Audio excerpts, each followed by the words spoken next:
యేసుక్రీస్తు పరిశుద్ధ నామంలో మీ అందరికీ శుభములు. ఈరోజు కీర్తనల గ్రంథం 43వ అధ్యాయం చదువుకున్నాము.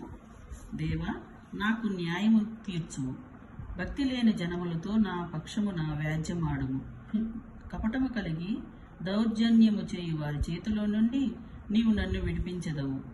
నీవు నాకు దుర్గమైన దేవుడు చేసితివేమి. నేను శత్రువుల బాధ చేత దుఃఖాకాంతుడనై సంచరించనేలా. నీ వెలుగును నీ సత్యమును బయలుదేరజేయము. అవి నాకు త్రోవ చూపును.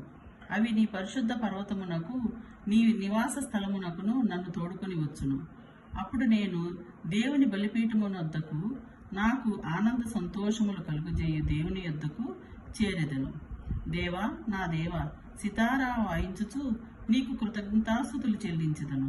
నా ప్రయాణమా, నీవేళ కృంగి ఉన్నావు, నాలో నీవేళ తొందరపడుచున్నావు. దేవుని యందు నిరీక్షించుము. ఆయన నా రక్షణకర్త, నా దేవుడు. ఇంకనూ నేను ఆయనను స్తుతించెదను. ఆమేన్. దేవుడు మిమ్మల్ని అందరినీ దీవించుగాక.